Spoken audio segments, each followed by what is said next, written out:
Name plate से क्या दर्शाना चाहते हैं कि हिंदू मुसलमान हिंदू मंदिर बांटा, मस्जिद बांटा, बांट दिया भगवान को ना। तो हमारे पुरखे जो थे वो कहते थे सीताराम सीताराम सीताराम सीताराम सीताराम सीताराम सीताराम सीताराम। लेकिन आज की जो सरकार है वो कहती है हिंदू मुसलमान नीचे से घुसा लिए, चौखट के नीचे से घुसा लिए, दरवाजा खुला भी नहीं, चौखट के नीचे से घुसा लिए। आपने कहा कि आप सोशल एक्टिविस्ट हैं, तो आप तो सपा और कांग्रेस की बड़ाई करें तो क्या ये किसी पार्टी के प्रवक्ता के तौर पर कैसे आप कह दिए कि हम भाजपा के प्रवक्ता हैं? यह बताइए। एक मिनट, आप लोग कहते हैं हम जिस बिहार से आते हैं वहाँ के एक आदरणीय नेता है लालू प्रसाद यादव, उनको टारगेट क्यों किया जाता है साहब जानते हैं? श्री राम कह गए सियासी, एक दिन ऐसा आएगा और बीफ बेचने वाली कंपनियों से चंदा लेने वालों का लड़का कट्टर हिंदू कहलाएगा। सावन का महीना स्टार्ट होने वाला और उसी बीच मुजफ्फरनगर पुलिस प्रशासन की तरफ से खबर आती है कि आपको जो दुकानदार है उनका आधार कार्ड से मैच करा करके नाम नेम प्लेट पर अंकित कराना होगा। लेकिन उसी बीच से ही तमाम विरोध जारी होते हैं, उसके बाद पुलिस बैकफुट पर आती है। लेकिन उसी बीच योगी का फरमान जारी हो जाता है कि पूरे प्रदेश में ऐसी व्यवस्था लागू कर दी जाए कि जिधर से कांवड़ यात्रा जाएंगे, जो भी कांवड़िए जाएंगे, सभी दुकानों पर इस तरह के नेम प्लेट देखने को मिलेगा। फिलहाल वो शासन प्रशासन का जो भी है वो चल रहा है, लेकिन उसी मुद्दे पर बात करने के लिए आज हमारे साथ ओझा जी हैं, जो कि अपने मुकर्ता से जो बात रखते हैं और उसे कहीं न कहीं लोग जो है प्रभावित भी होते हैं। आइए थोड़ा सा इन्हीं से बात करने का प्रयास किया जाए। आ जाइए, आप भी परिचय थोड़ा सा हम चाहेंगे अपने दर्शकों को आप बता दीजिए। अनुराग ओझा नाम है, हम गोंडा के रहने वाले हैं। बनारस आए थे बाबा के दर्शन करने, लेकिन आपके दर्शन पहले हो गए, बाबा के दर्शन हम बाद में करेंगे। वैसे तो आपको आपके चेहरे से तो सभी लोग वाकिफ हैं, लेकिन थोड़ा सा हम चाहें कि थोड़ा आपका परिचय हो जाए तो सही रहेगा। आपका भी थोड़ा सा परिचय अपना बता दें। जी, हमारा नाम अमितेश पांडे हुआ, हम पटना के रहने वाले हैं और अभी सोशल एक्टिविस्ट हैं और जनहित के मुद्दों को बेबाकी से उठाते हैं।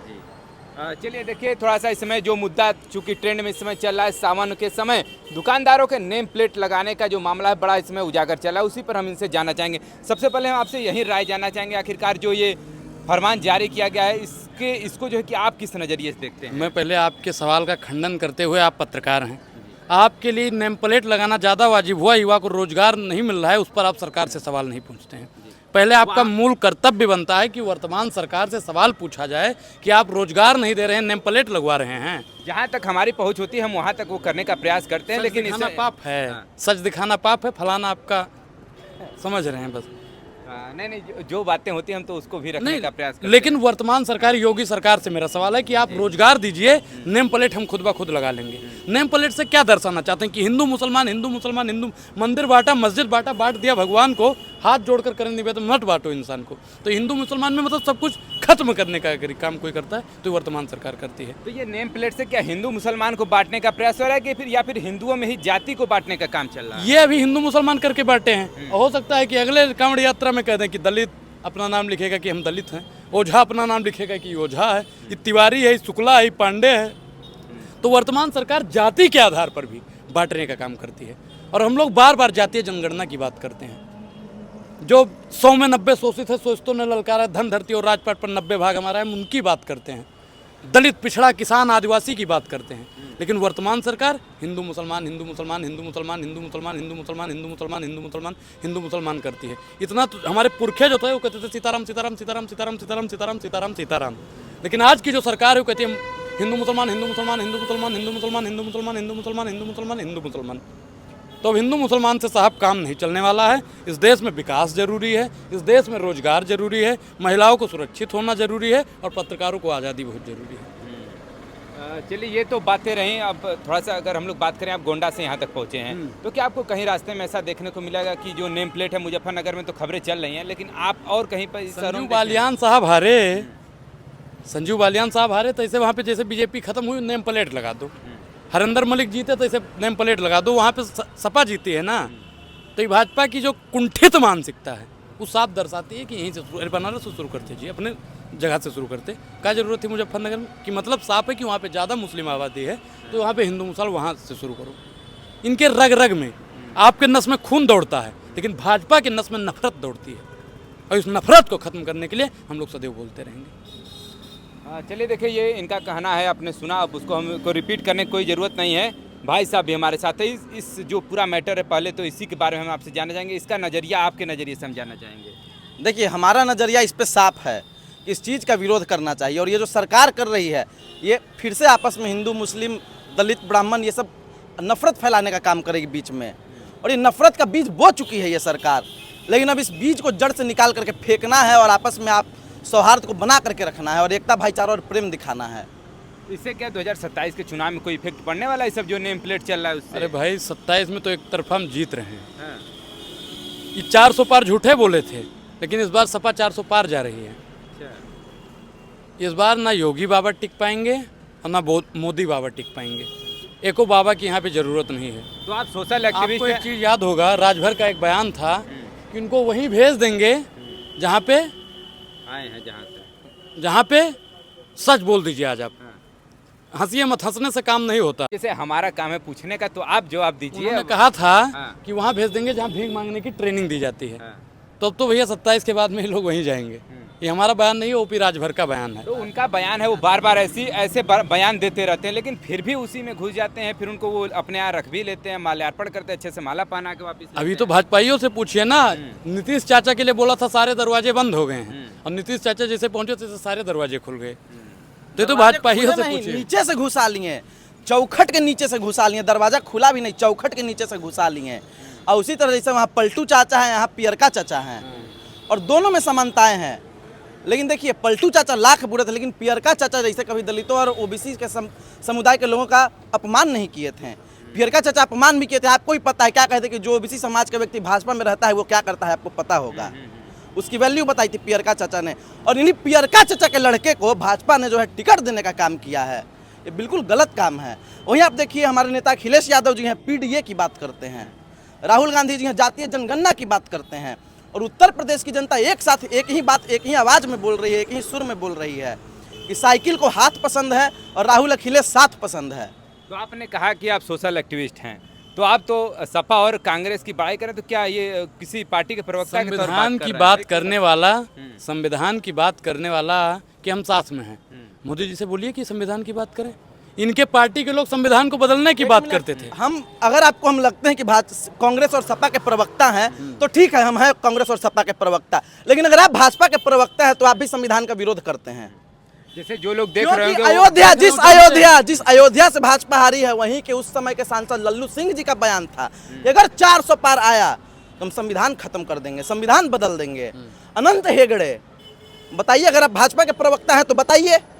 ये गौर से चश्मे पे फोकस कीजिए, कैमरे का फोकस कीजिए इनके चेहरे पे। ये आदमी भाजपा का प्रवक्ता है और हमें कांग्रेस और सपा का प्रवक्ता कहने का कैसे आप कह दिए कि हम भाजपा के प्रवक्ता हैं? ये बताइए। आप कि सपा के और जो लोग देख रहे हैं उनका कमेंट आएगा कि आप बिल्कुल कमेंट आए। देखिए, मैं ओबीसी समुदाय की बात कर रहा हूँ, मैं दलित शोषितों की बात कर रहा हूँ, और ये आदमी मुझे कह रहा है कि आप सपा और कांग्रेस के प्रवक्ता हैं। तो अगर आपको लगता है कि मैं सपा और कांग्रेस का प्रवक्ता हूँ तो हाँ, मैं हूँ प्रवक्ता। लेकिन अगर ये बीजेपी के प्रवक्ता है तो इस सवाल का जवाब दें कि 850 किसानों की जो मृत्यु हुई है उसका जिम्मेवार कौन है? उसका जिम्मेदार सुप्रीम कोर्ट निर्णय करेगा, कानून व्यवस्था निर्णय करेगा कि आखिरकार उसका जिम्मेदार कौन है। कानून व्यवस्था करेगा। इलेक्टोरल बॉन्ड, एक मिनट, आप लोग कहते हैं हम जिस बिहार से आते हैं वहाँ के एक आदरणीय नेता हैं लालू प्रसाद यादव, उनको टारगेट क्यों किया जाता है साहब जानते हैं? क्योंकि उनके नाम के आगे यादव लगा है। इसीलिए सारे सामंतवादी मनुवादी विचारधारा के लोग उनको टारगेट करने के लिए उनके पीछे पड़ जाते हैं और चारा चोर चारा चोर चारा चोर बोलना शुरू कर देते हैं। लेकिन चलिए ठीक है, आप चारा चोर कह रहे हैं, कोर्ट कही, लालू जी अपना सजा भुगत लिए हैं, लेकिन आपके मोदी जी को पूरी दुनिया चंदा चोर कह रही है। इलेक्टोरल बॉन्ड का घोटाला 14,000 करोड़ रुपया, कब जाएंगे मोदी जी जेल बताइएगा? पूरा देश ने बोल रहा है कि गली गली में शोर है, भाजपा चंदा चोर है। तो इन चंदा चोरों को बेल मिल रही है और ये चंदा चोर खुलेआम घूम रहे हैं। हिंदुत्व की बात करती है भाजपा। मैंने कई बार कहा है कि भाजपा एक हिंदू विरोधी पार्टी है। वो कैसे मैं साबित कर दूंगा। अभी तो आप माफी मांगिएगा ना कैमरे के सामने? नहीं, आप बोलिए, वो तो बीजेपी वाले बताएंगे ना कि हम हिंदुत्व वाले हैं नहीं वाले हैं। हम बता रहे हैं, श्री राम कह गए सियासी, एक दिन ऐसा आएगा। श्री राम कह गए सियासी, एक दिन ऐसा आएगा और बीफ बेचने वाली कंपनियों से चंदा लेने वालों का लड़का कट्टर हिंदू कहलाएगा। 250 करोड़ रुपए का चंदा लिया है कि नहीं लिया है भाजपाइयों ने बताइए। जब पूरा देश जान रहा है कि बीफ कंपनी से उसने चंदा लिया है, हाँ। फिर भी आखिरकार क्यों इतनी सीटें जीत गई? इतनी सीटें कहाँ जीती है जी? हाँ, एक अकेला सब पे भारी, और अब एक अकेला बैसाखी के सहारे। एक तरफ नीतीश जी तो दूसरी तरफ नायडू जी। और नीतीश चाचा देखिए अच्छे आदमी हैं, समाजवादी विचारधारा के आदमी हैं। मुझे लग रहा है कि वो तुरंत इधर आएंगे अब जल्दी से। इंडिया गठबंधन, देखिए उनका तन जो है एनडीए की तरफ है लेकिन मन इंडिया की तरफ है। तो फिर आखिरकार क्यों उधर? अभी तक क्या चुनाव का 25 का इंतजार कर रहे हैं? देखिए, नीतीश चाचा से एक ही गुहार करेंगे, इंतजार कर रहे हैं तो ठीक है कि चाचा तानाशाहियन के छाती पर लोकतंत्र के झंडा गाड़ द, अब इतना पलटी मरला चाचा, एक बार जनहित ला और ही पलटी मार द। तो चाचा पलटी मारेंगे और जनहित के लिए पलटी मारेंगे और इन भाजपाइयों को दिखाएंगे कि तुम क्या हो हमारे सामने। चलिए, बिहार जो है सेंटर ऑफ पॉलिटिक्स माना जाता है। देखिए 40 में से 39 सांसद बिहारियों ने पिछली बार जिता करके दिया था एनडीए को, लेकिन विकास कहाँ होगा? गुजरात में, और काम कुछ नहीं होगा। बिहार में आप देखिए क्या किया, कुछ नहीं किया। वही आप देखिए सबसे ज़्यादा किसान बिहार से, सबसे ज़्यादा आपके सैनिक बिहार से ही जाते हैं, अभी भी सबसे ज़्यादा IAS IPS बिहार से ही, और भी बहुत सारी चीज़ें हैं। लेकिन आप देखिए माल्या कहाँ का था, नीरव मोदी कहाँ का था, ललित मोदी कहाँ का था, मेहुल चौकसी कहाँ का था, और भी फलाने बहुत सारे हैं। मेहुल चौकसी या फिर अनिल अंबानी कहाँ का है, कौन से राज्य का है? तो इनके राज्य को मोदी जी चंदा देंगे, विकास कराएंगे, और हमारे राज्य पे कोई ध्यान नहीं। एकमात्र पोर्ट है पूरे देश में, एकमात्र पोर्ट है जो कि भारत सरकार के अंडर में नहीं आता है, जिसका नाम है मुद्रा पोर्ट, जहाँ पे कोई सिक्योरिटी नहीं रहता है। और कई बार मैं आपको दिखाऊंगा, ट्विटर आप देखिएगा अच्छे से या फिर पता कीजिएगा डेटा, तो उसमें से क्या रिजल्ट आता है। कभी 250 किलोग्राम ड्रग्स पकड़ाया, कभी 300 किलोग्राम ड्रग्स पकड़ाया, कभी 500 किलोग्राम ड्रग्स पकड़ाया। और वो पोर्ट किसका है? मुद्रा पोर्ट गौतम अडानी जी का, आपके माननीय गौतम अडानी जी का, जिनका मोदी जी ने चंदा माफ किया था। चलिए, कुछ और जाते जाते कहना चाहिएगा ये जो नेम प्लेट है या फिर आगामी आने वाले चुनाव को लेकर के? भैया एक लाइन में हम अपनी बात ख़त्म करेंगे। एक मुद्दत से वो मेरे हाल से बेगाना है, और ना जाने मोदी जी ने किस बात का बुरा माना है। युवाओं की ज़िंदगी का सत्यानाश कर दिया है।